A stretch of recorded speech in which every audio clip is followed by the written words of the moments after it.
et bienvenue sur Côté Blog. Aujourd'hui, on a la chance de faire une capsule spéciale pour des femmes spéciales, c'est-à-dire qu'elles ont décidé délibérément et sans substance illicite de se faire raser la tête. Je vous présente donc Tania La Liberté et Caroline Allard.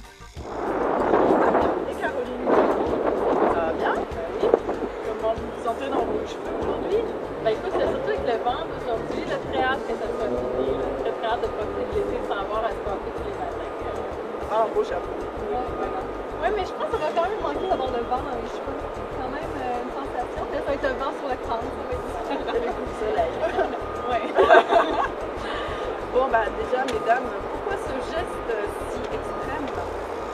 J'ai vu un panneau qui parlait justement de l'hydratation de camp. Puis moi, ma grand-mère est décédée du cancer en 93. Puis ça a vraiment beaucoup marqué ma famille. C'est vraiment une figure importante, ma grand-mère. Puis elle nous manque beaucoup. Puis j'ai pensé, en voyant la fiche, qu'est-ce que ce serait si ça avait été un de mes enfants ou si c'était un de mes enfants qui s'arrivait. Puis pour moi, se faire raser les cheveux par rapport, pour pouvoir amasser des fonds pour ça, par rapport au désagrément que c'est justement de ne plus avoir de cheveux, au choc que ça peut être, c'est incommensurable. Donc je me suis dit, je vais profiter de la notoriété de mère intime. C'est le bon moment pour moi. C'est sûr que bon, c'est pas comparable avec le souci de cancer.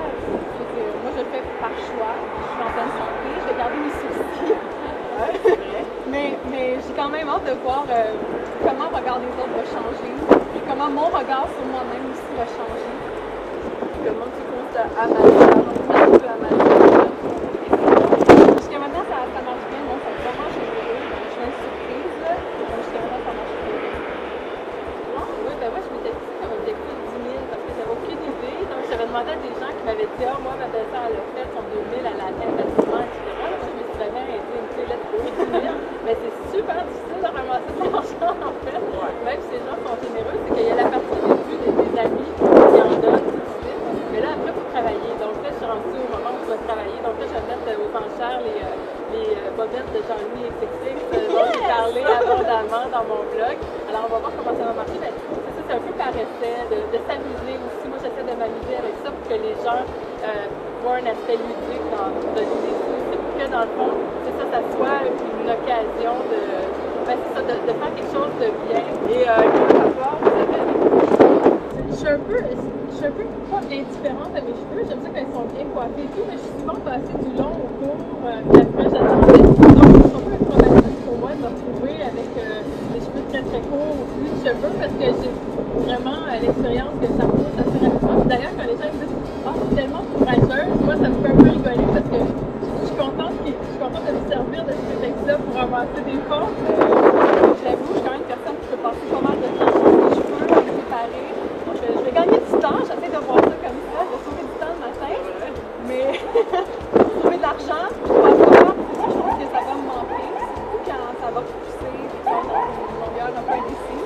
ça va durer longtemps, même si on a les cheveux Le vivre sans cheveux, c'est un peu en carapace, on se protège les cheveux comme on se protège avec le maquillage. Je pense que par rapport à moi, j'ai trouvé ça un petit peu difficile, j'ai les cheveux qui résonnants, puis là, quand ils vont couper, ils vont pousser, là je vais les voir. Mais en même temps, je suis contente, je veux me voir naturelle. Peut-être que ça me serait jamais arrivé si je faisais pas ça. Mais c'est ça, j'ai trouvé assez long de retrouver ces parties. Mais en même temps, je trouve que c'est contrebalancé dans le fait que c'est vraiment une bonne cause. Si j'arrive à amasser beaucoup d'argent pour ça, je vais être vraiment contente. Donc, le malaise que je vais avoir par rapport à ça, je trouve que c'est pour une bonne cause. Donc, je l'assume. Est-ce que vous auriez un dernier mot à dire aux blogueurs?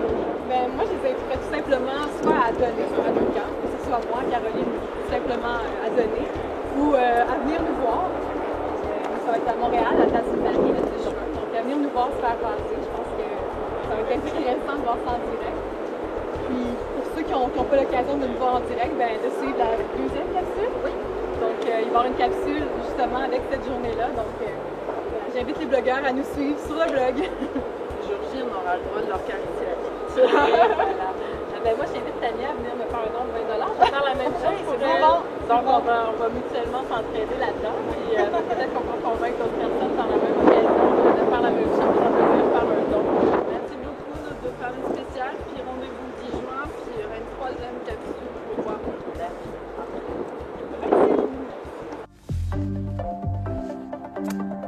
Moi, je l'ai fait. Moi, je vais le faire. Moi, je le fais tous les jours. Et vous, le ferez-vous? Le camp vous invite à participer au défi Tête rasée pour les enfants atteints de cancer. Inscrivez-vous au têterasée.com et faites comme plus de 31 000 participants qui se sont dévoués pour la cause. Chapeau à tous nos héros.